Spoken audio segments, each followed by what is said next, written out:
This is Good Morning Indiana, working for you. Time right now is 4:27 here on our Wednesday morning. We want to thank you for starting your day with us here on RTV6. I'm Lauren Casey. And I'm Meredith Barrick. We begin with a violent overnight. A number of people injured, one person killed, and police are still looking for suspects in every single one of these shootings. Yeah, a quick breakdown for you. We did have one over on the far east side of town, sending a person to the hospital. Near north side of town, 3 people shot. That was near Crown Hill Cemetery. They are all 3 expected to recover.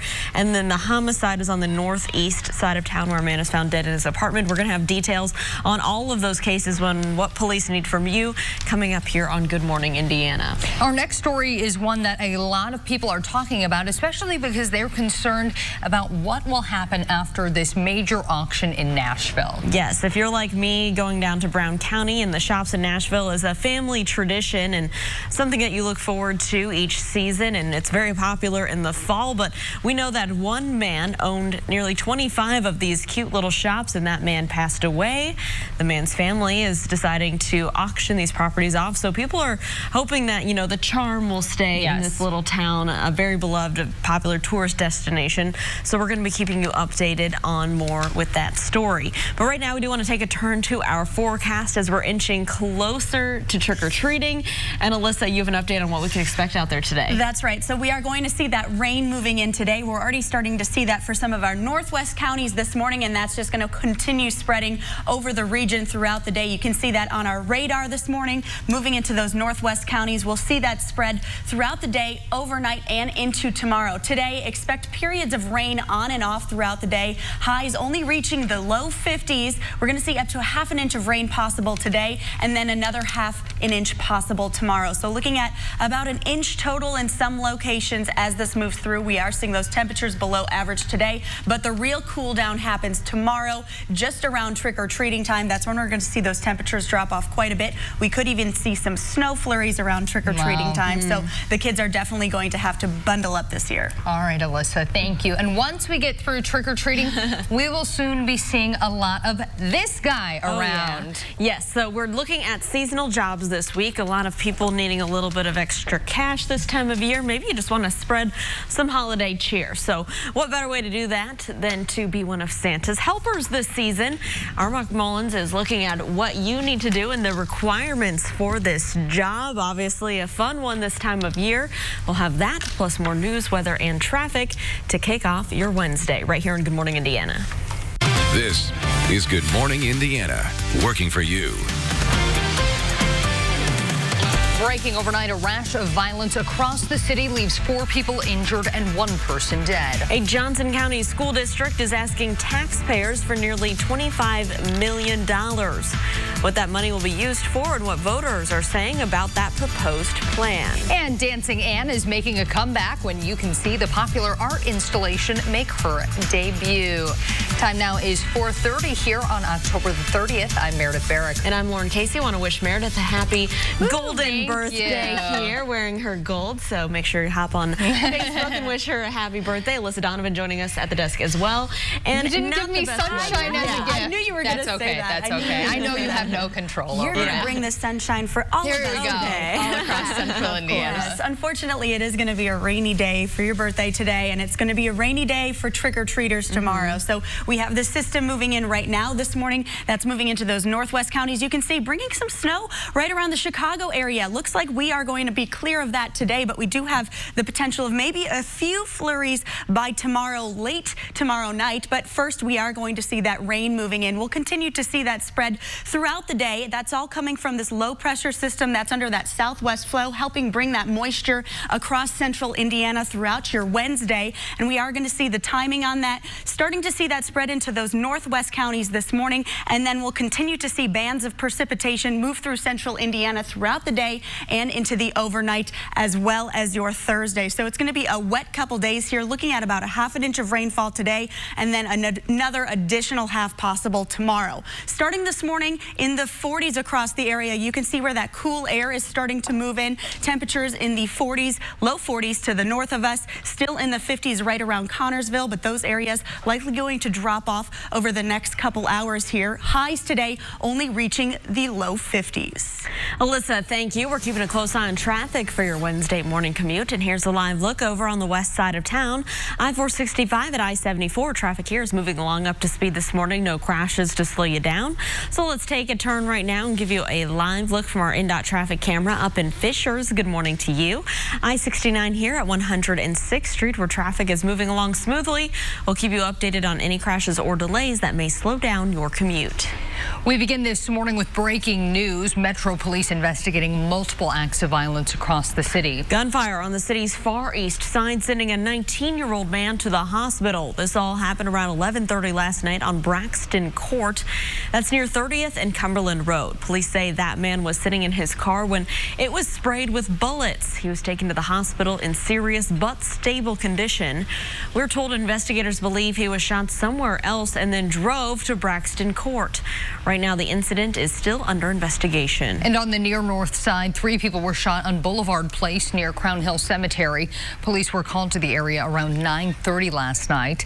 Not a lot of details are known right now. We do know someone fired gunshots into the back of a home, however, from an alley. 2 women and 1 man were shot. All 3 were taken to the hospital but are expected to recover. And on the city's northeast side, a homicide investigation is now underway. This after a man was found dead in his apartment. Neighbors called police to the complex near 62nd and Allisonville Road after hearing a disturbance. Police say that the 40-year-old victim was found suffering from some kind of trauma. Investigators on the scene told RTV6 there was no signs of forced entry. Right now, they are working to find out how many people were inside the apartment when this incident happened. So if you have any information about any of these crimes, you can leave an anonymous tip by calling Crime Stoppers. That number is 317-262-TIPS. That's 317-262-8477. Election day is less than a week away, and RTV6 is getting answers to some important questions that will help you cast a more informed vote. With record-breaking homicides over the past few years, we asked all 3 mayoral candidates, Democratic incumbent Joe Hogsett, Republican challenger Jim Merritt, and Libertarian candidate Douglas McNaughton, what they would do about IMPD's staffing levels. We've got to stop the idea that people don't want to be a police officer in Indianapolis. The mayor of Indianapolis has to have the back of not only the chief, but as well as the person on the line, the police officer. The truth is, in the last 4 years, we have probably hired in excess of 300 police officers.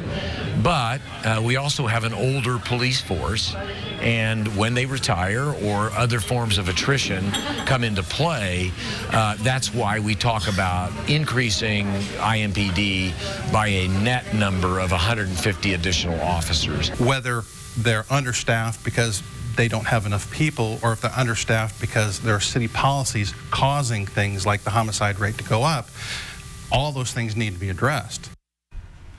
Election day is November 5th. You can vote early through Monday. On the ballot in Johnson County, a Center Grove referendum is asking for nearly $25 million in taxpayer money over the next 8 years. That funding would go towards safety and security efforts like additional secure school resource officers, upgraded alert and camera systems, and more counselors and mental health staff. We spoke to people on both sides of that proposal. Hopefully the community can understand the importance of this, and I know that it's a big ask, and we just hope they take a step back and look at it from a parenting side of things, and maybe kind of do what's best for all of the students here within the community. I don't feel like a single one of us should have to pay more on our property taxes just because the school needs more money to hire social workers and counselors if the money is somewhere else. Center Grove is one of 5 school districts in central Indiana with a referendum on the ballot. This morning, an Indianapolis Public Schools police officer is recovering after suffering minor injuries in a crash on the northeast side. The crash happened around 6 o'clock yesterday evening near East 46th Street and Millersville Road. It appeared to involve the IPS police officer and 1 other vehicle. Right now, it's still unclear what caused that crash. My vision, my power. That's the theme of this season's Stewart Speaker series. Stewart Speakers is dedicated to engaging the community with America's best and brightest leaders. Last night's talk at the Warren Performing Arts Center focused on financial literacy in the African American community. Our brains have been hardwired to connect happiness to spending. We have to disconnect happiness in the brain from spending and connect it to investing and saving. Panelists include Rev Run of Run DMC and Lauren Simmons, the youngest and only current full-time female trader at the New York Stock Exchange. RTV6 is a proud partner of the Steward Speaker Series. The next event is scheduled for February 26th, featuring Ricky Smiley. Anne will be dancing into the holidays. The art installation known as Anne Dancing will make her return to Mass Ave just in time for Halloween. The new electronic art structure is scheduled to be installed this morning at approximately 8:15. Anne was installed more than a decade ago, but has been shut down since May. The Indianapolis Cultural Trail raised more than $200,000 to pay for updates and repairs. Organizers say the new Anne will have the same look and those same famous dance moves. It's looking like weather could get in the way of your trick-or-treating plans, so public safety leaders suggest that you come up with a plan B for your family. Whether it's trunk-or-treating or other indoor Halloween activities, you should try to find something tomorrow night that's out of the elements. And if you do want to trick-or-treat outside, here's one reliable option. Every single Indianapolis Fire Department will be giving out treats from 6 p.m. until 8 p.m. on Halloween night.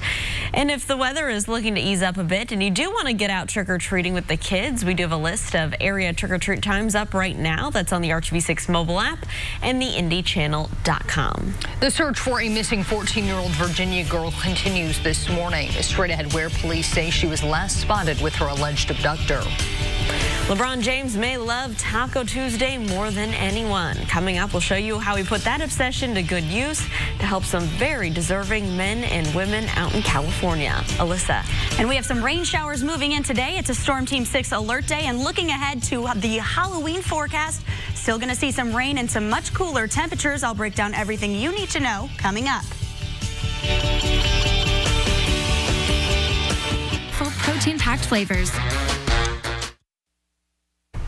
Welcome back to Good Morning Indiana. The time right now is 4:41 here on our Wednesday, and we're keeping a close eye on traffic this morning. Here's a live look over on the east side, I-70 and Arlington Avenue. Traffic's traveling smoothly, both eastbound and westbound. No crashes or issues out here to slow you down. The search for a 14-year-old Virginia girl continues this morning. An Amber Alert was issued for Isabel Hicks last week. Authorities believe she is with her mother's ex-boyfriend, 33-year-old Bruce Lynch. The two were last seen Monday night in Montpelier, about 30 minutes north of Richmond, Virginia. Investigators say they ran into the woods after being spotted and have not been seen since. Police do not believe Hicks was taken against her will, but do say Lynch should be considered armed and dangerous.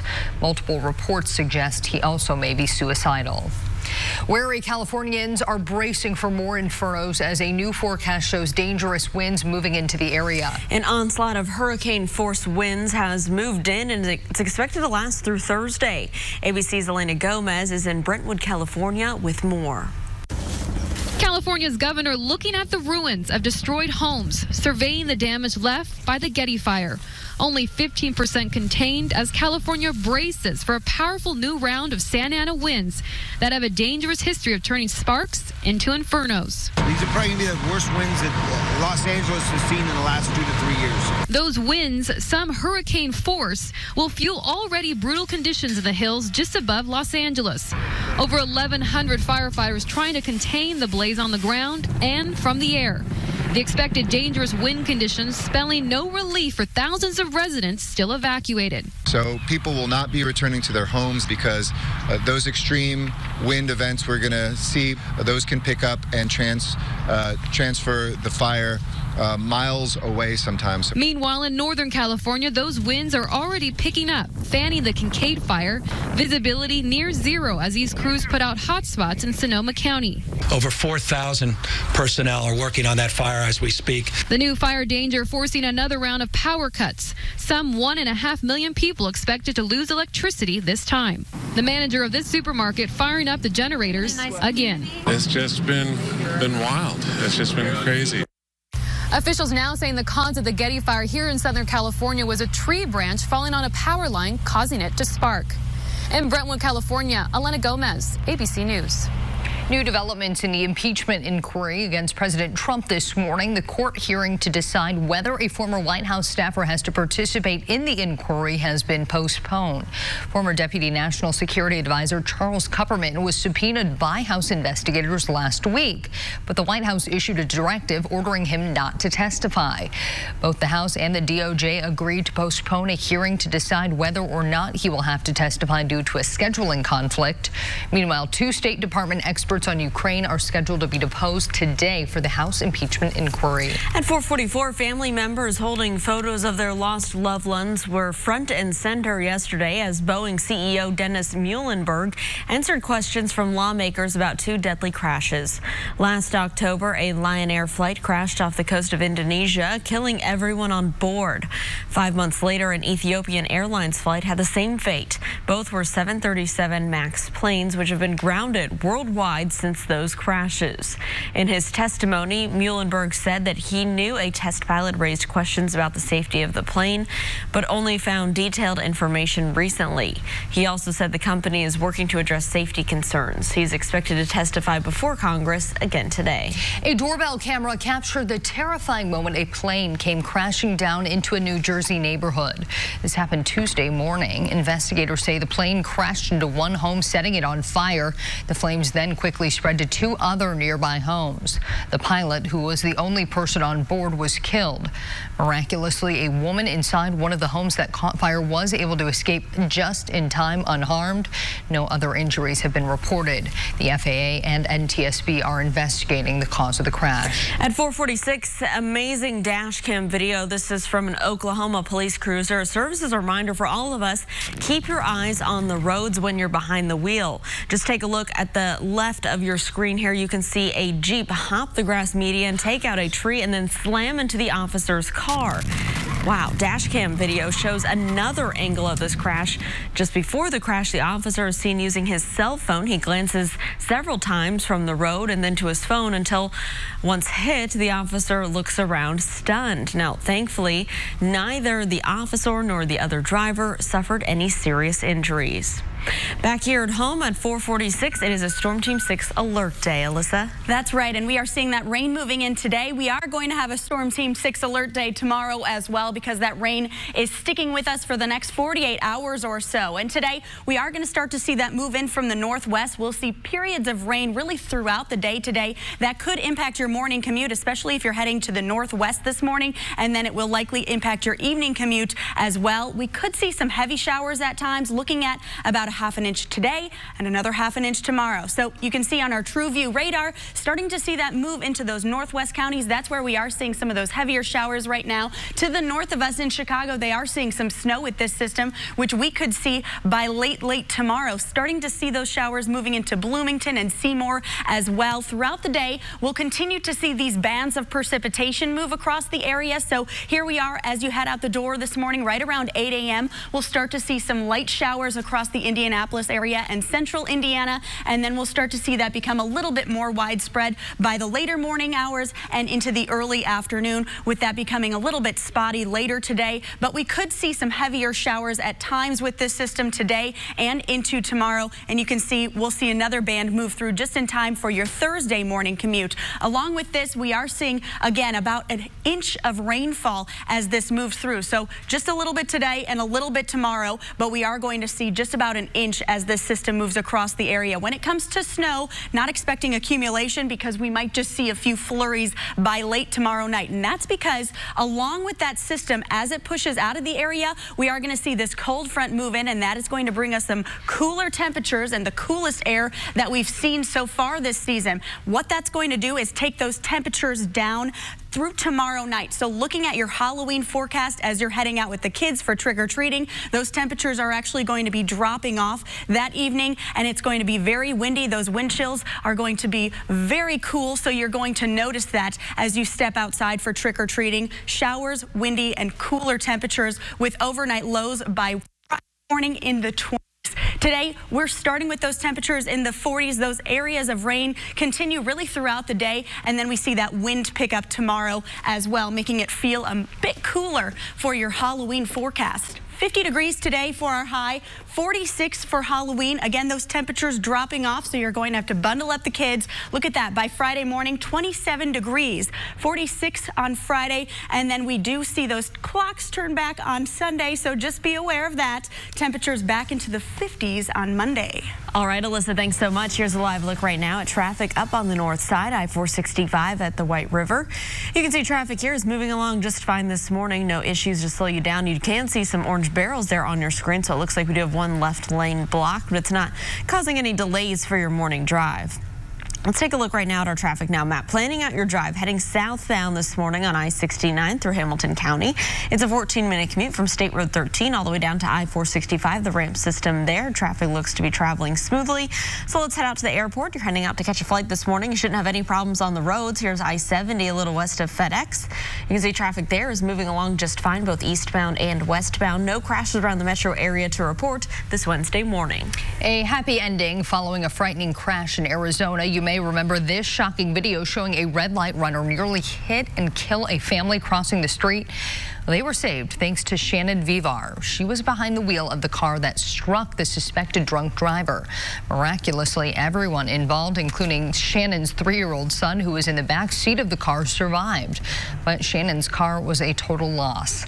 Yesterday, she was surprised with a brand new car, complete with a big red bow, and inside, tickets to Disneyland. Well, NBA star LeBron James frequently celebrates Taco Tuesdays and even wants to trademark the name. Well, yesterday he put his love for tacos to good use.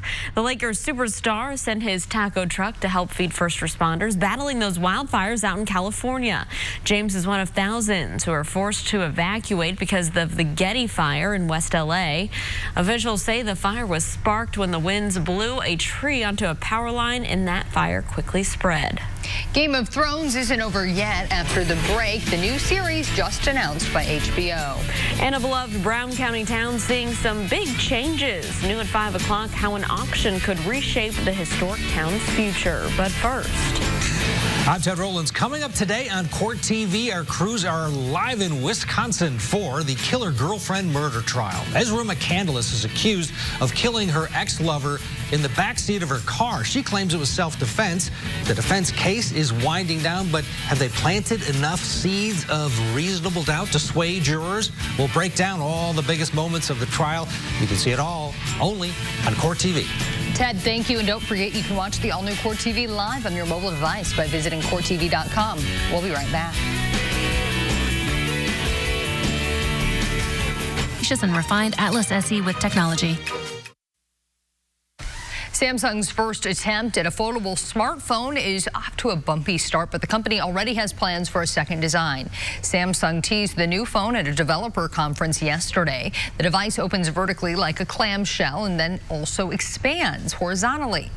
The current Galaxy Fold, released last month, folds like a book. Samsung didn't provide many details about the new concept, but said it is working on advancing the foldable technology.